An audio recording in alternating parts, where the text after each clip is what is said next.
I'm glad you joined us. Oh, excuse me just a moment. We're getting laughter here in the studio. Okay. And the reason we're getting laughter is we're approaching an impossible lesson. And the lesson is that you're the Savior of the world. What's the number of this lesson? 186. 186. Our decision to even take a look at it together required some very fundamental admissions on your part. Should we look at them for a minute? Well, I scratch my nose. We're going to have to look just for a moment at the idea that all of the power of the universe is contained each moment in every decision that you're making about yourself. And while you can reduce that power to that little enclosed mind that you think is contained in that fleshy idea of your self-molecular idea of body form, all you can possibly get from that will be the result of the limitation that you are imposing on yourself in the direction that you wish to choose. I might remind you, if I forgot, that this is A Course in Miracles. It's a systematic mind training where you're going to discover who you really are. And what's going to make you so happy about it is all of the ideas you had about that self-identity had nothing to do with who you really were. And the moment you decided not to protect yourself within the attributes that you had ascribed to that self-identity, and that the world was particularly anxious to justify within your own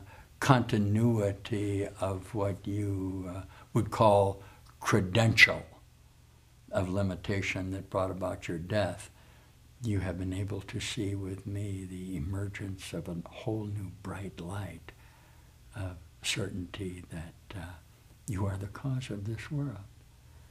The idea that you would begin to walk around in this world and say that the salvation of this world depends on me may still not be particularly attractive to you. And I want to share with you that the manner in which you have identified yourself is not what the Savior of the world is. What will emerge in the conversion of your conceptual mind is self-certainty about the singularity that we share in all the universe. Let's go back just for a moment to the lesson previous to this, where we declared emphatically that we wanted the peace of God, and we'll share the idea that there's a continuity of thought where in the power of that declaration we share a moment of the emergence of a location in space-time where it actually occurred, an event horizon, okay, of a bright new reality which we are sharing together now in this mind. So listen as we declare, I want the peace of God.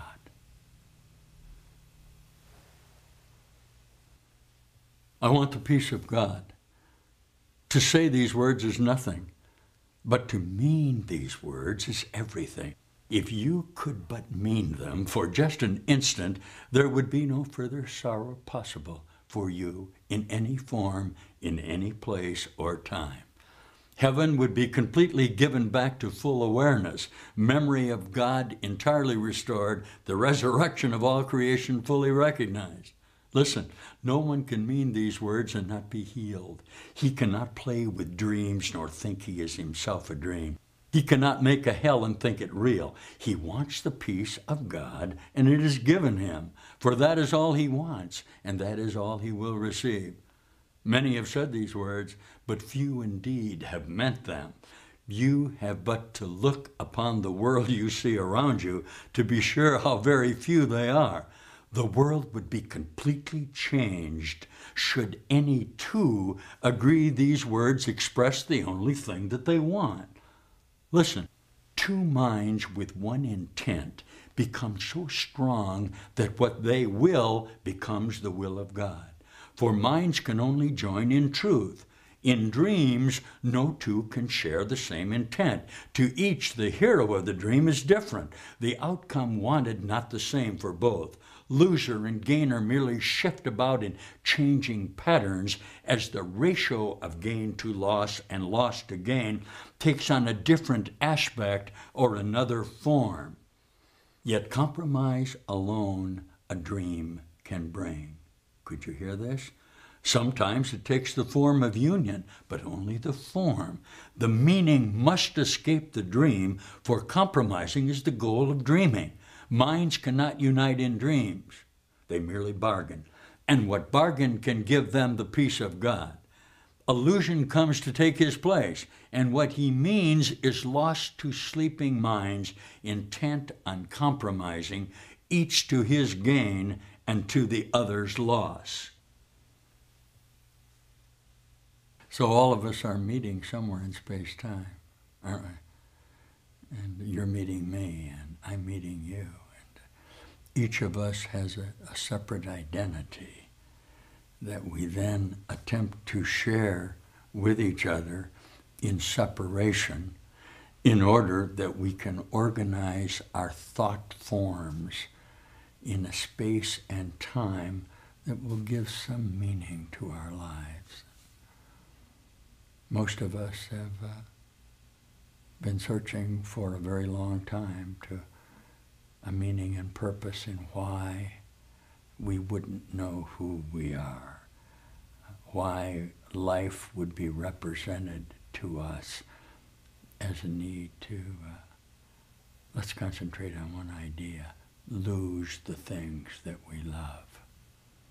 Okay, the idea that we would have had to share a certainty of body identity that said no matter what accomplishments came about in this world, no matter what our occupations of self-identity that justified this existence in space-time, that we would lose it, and we would spend a great deal of our time in pain and suffering and attempt to offer solutions to our conceptual associations that held us in the bondage of this very little space-time that we've been occupying. So that this lesson says that the salvation of the world depends on you, because all of this aggregation of identity that you have found within your own conceptual dream are only ideas that you have about yourself. Now, the new idea that's going to be revealed to you in this transformative procedure will give you a self-certainty that was previously denied to you by this world, so that the solution you have discovered was actually only contained within you. Let's begin this lesson then, should we, that says that the salvation of this world depends on you. I think it's going to involve some very exciting prospects in the conversion of the communication that's occurring between us. Listen. So the salvation of the world depends on me. Say it. Yes. Here's the statement that will one day take all arrogance away from every mind. Here's the thought of true humility, which holds no function as your own, but that which has been given you. It offers your acceptance of a part assigned to you without insisting on another role. It does not judge your proper role. It but acknowledges the will of God is done on earth as well as heaven. It unites all wills on earth in heaven's plan to save the world, restoring it to heaven's peace. Listen, let us not fight our function. We did not establish it. It is not our idea. The means are given us by which it will be perfectly accomplished. All that we are asked to do is to accept our part in genuine humility and not deny with self-deceiving arrogance that we are worthy. What is given us to do, we have the strength to do. Our minds are suited perfectly to take the part assigned to us by one who knows as well. Today's idea may seem quite sobering until you see its meaning. All it says is that your Father still remembers you and offers you the perfect trust he holds in you who are his son. It does not ask that you be different in any way from what you are. What could humility request but this? And what could arrogance deny but this? Today we will not shrink from our assignment on the specious grounds that modesty is outraged. It is pride that would deny the call for God himself.